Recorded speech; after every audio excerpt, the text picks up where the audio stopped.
जय श्री महाकाल। हर हर महादेव।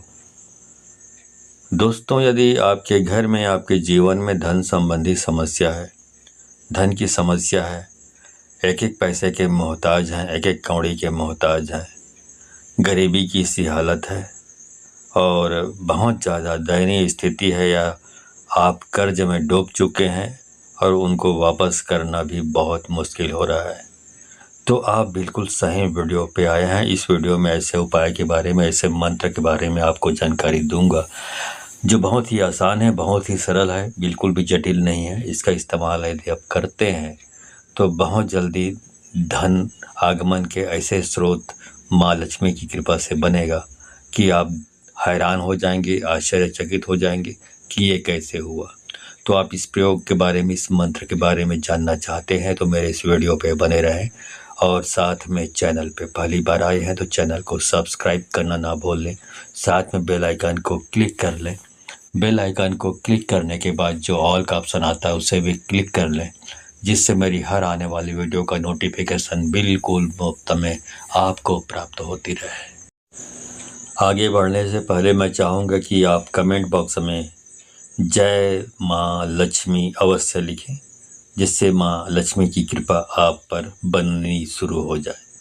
तो दोस्तों, यदि इस प्रकार आप एक एक पैसे के लिए जूझ रहे हैं, एक एक पैसे के मोहताज हैं, लोगों के सामने हाथ फैलानी पड़ती है ज़रूरत के लिए, या आप कमाते भी हैं लेकिन घर में पूरा पैसा पूर नहीं पाता, मतलब महीना ख़त्म होते होते आपके पैसे भी ख़त्म हो जाते हैं, दो पैसा बच नहीं पाता, आता है पैसा चला जाता है, ऐसी स्थिति भी है, तब भी आप ये उपाय कर सकते हैं। बहुत ही ज़बरदस्त उपाय है, ये प्रयोग कभी असफल हो ही नहीं सकता, बशर्ते आप श्रद्धा और विश्वास के साथ करें तो। ठीक है, चलिए उपाय बताता हूँ, मंत्र बताता हूँ, आप ध्यान से समझ लीजिए। वीडियो को स्किप ना करिए, नहीं तो कुछ भी समझ नहीं आएगा, इसलिए बिल्कुल स्टेप बाय स्टेप बताता हूँ, उसको समझते रहें। दोस्तों, इसके लिए आपको पंसारी की दुकान जानी है। पंसारी की दुकान में ये सारी चीज़ें जो मैं बताने वाला हूँ वो सारी चीज़ें मिल जाती है, इधर उधर भटकने की ज़रूरत नहीं है। दोस्तों, एक होता है बच की लकड़ी, बच जिसको कुछ इलाकों में बोला जाता है घोड़बच, बच को घोड़बच भी बोला जाता है, अंग्रेजी में बोलते हैं स्वीट फ्लैग। तो कई नामों से पुकारा जाता है, अलग अलग भारत के अलग अलग इलाकों में, क्षेत्रों में अलग अलग नामों से पुकारा जाता है। तो आप गूगल में सर्च करके देख सकते हैं कि इसको आपके क्षेत्र में किस नाम से पुकारा जाता है। तो आपके क्षेत्र में कौन से नाम से पुकारा जाता है, आप कमेंट बॉक्स में बता सकते हैं कि आपके क्षेत्र में ये जो बच की लकड़ी है इसको किस नाम से पुकारा जाता है। अंग्रेजी में मैंने बता दिया, इसको स्वीट फ्लैग बोलते हैं। अब आप सर्च कर लीजिए, ठीक है, आसानी से आपको मिल जाता है ये पंसारी की दुकान से। तो पंसारी की दुकान में आपको जाना है, ये काम शुक्रवार को करना है। शुक्रवार को पंसारी की दुकान में जाइए, वहाँ से बच की लकड़ी और काली हल्दी। तो बच की जो लकड़ी है या बच के छोटे छोटे टुकड़े होते हैं, ये चखने से मीठी लगती है ये, ठीक है। तो इसको आप 3-4 टुकड़े ले आइए बच की लकड़ी की, और वैसे ही जो काली हल्दी है वो भी 3-4 नग काली हल्दी के ले आइए। अब इनको ले आना है शुक्रवार को, लेकिन शुक्रवार को ये उपाय नहीं करना है, आपको उपाय शनिवार को करना है। तो ठीक है, तो शुक्रवार के आपने इसको बाज़ार से ले आया, इसके बाद शनिवार के शाम को दिन ढलने से पहले आपको ये उपाय करना है।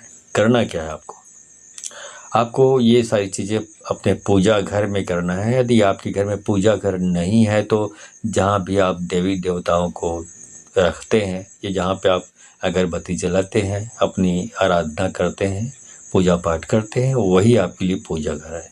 तो टेंशन ना लें, कोई ज़रूरी नहीं कि आपके घर में पूजा घर हो या मंदिर हो, ऐसा कोई ज़रूरी नहीं है। जहाँ पर तस्वीर लगी हो देवी देवताओं की, वही पूजा घर बन जाता है। तो वहीं पर ये सारी चीज़ें जो उपाय है, क्रियाएं हैं, वो करनी है आपको। तो शनिवार के शाम को दिन ढलने से पहले आपको पूरा फ्रेश हो जाना है, हाथ मुंह धोकर पूरा स्वस्थ हो जाइए, या बहुत कुछ ज़्यादा और गंदगी वाला काम करके आए हैं तो पूरा नहा धोकर फ्रेश हो जाइए। उसके बाद बैठ जाइए वहाँ पर, बैठने के बाद आपको क्या करना है कि एक लाल कपड़ा लेना है, 100 मीटर का लाल कपड़ा ले लीजिए, या उससे छोटा वाला कपड़ा लेना चाहे तो भी ले सकते हैं।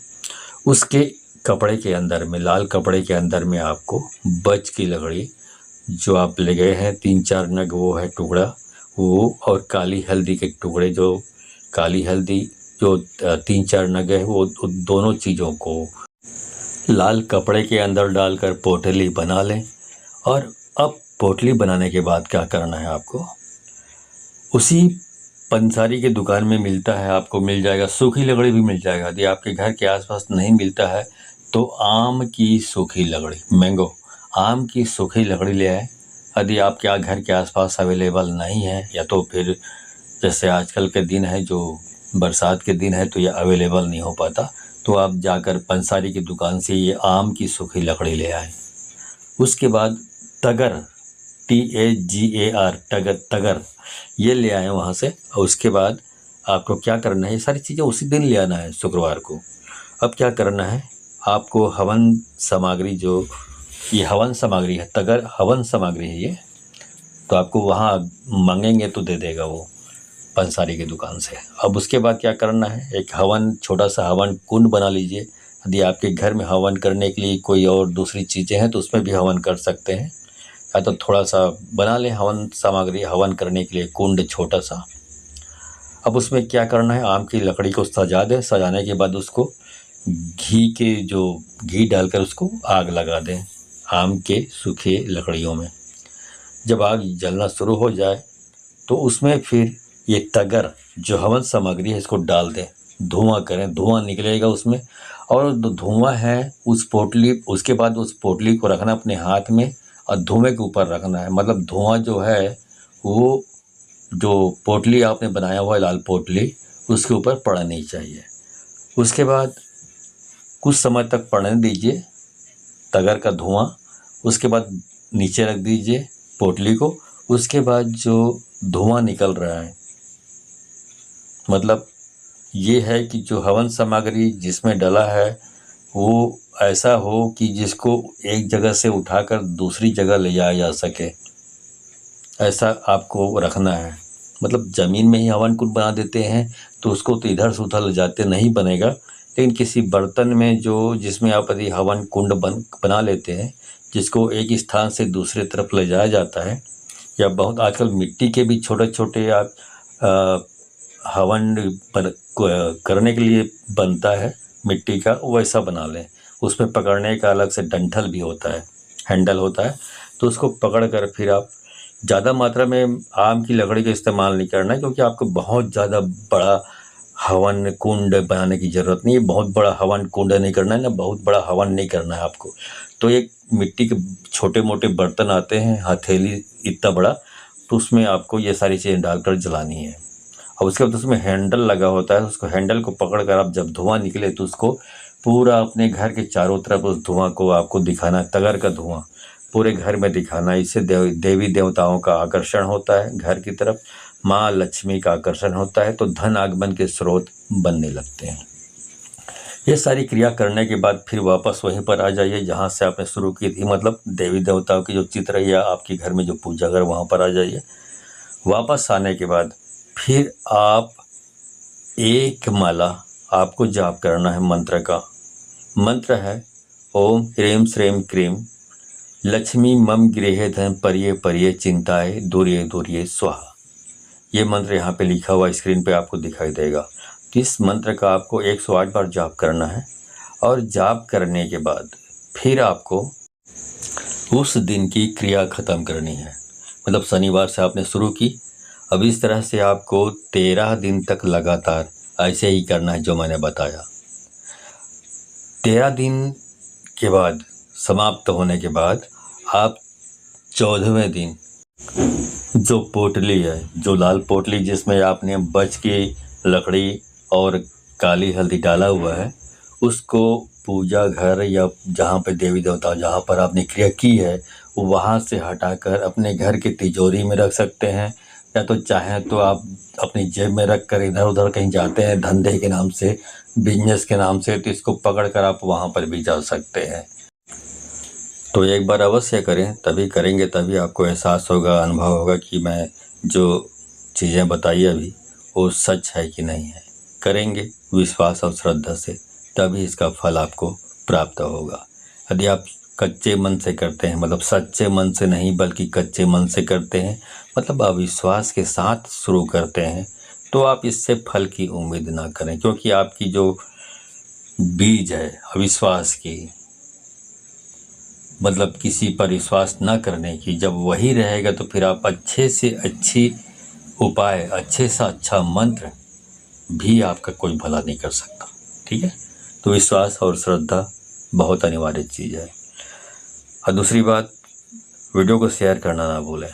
वीडियो अच्छी लगी हो तो इस वीडियो को अधिक से अधिक लोगों को शेयर करें, तभी आपको इस उपाय से फल की प्राप्ति होगी। आप ये सोचते हैं कि नहीं मैं करता हूँ, दूसरों को शेयर नहीं करता, तो इस तरह चीज़ें करेंगे, मतलब स्वार्थी बनकर ये उपाय करेंगे, तो आपको कोई लाभ नहीं होने वाला। जब सच्चे हृदय से करते हैं तो सच्चा हृदय वाला व्यक्ति ये भी सोचता है कि मेरा फ़ायदा हो तो हो, साथ ही समाज के और लोगों का जो ज़रूरतमंद है उनको भी फ़ायदा हो। जो ये भावना लेके चलता है उन्हीं को इस तरह के उपाय फ़ायदा करते हैं, लाभ प्रदान करते हैं।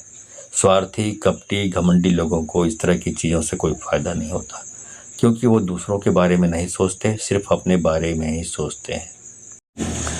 तो आप ये उपाय करिए, आप विश्वास श्रद्धा के साथ करेंगे तो दुनिया की कोई ताकत आपको माला माल होने से और धन संपत्ति के मालिक बनने से कोई रोक नहीं पाएगा। अकस्मात धन कैसे आगमन होगा आपके घर की, और चारों ओर से रुपयों की बरसात होगी आपके घर की तरफ कि आप माला माल होते जाएंगे। आपके कर्जे भी चुकता हो जाएगा, और जो भी समस्याएं धन संबंधी हो, सारी समस्याएं गधे के सिर के गायब होने के समान आपके ज़िंदगी से ये कमी, तंगहाली, बेरोजगारी, ये सारी चीज़ें गायब हो जाएगी। ठीक है, तो आज के वीडियो में बस इतना ही। मिलता हूँ अगले वीडियो में, तब तक के लिए धन्यवाद। जय श्री महाकाल, हर हर महादेव।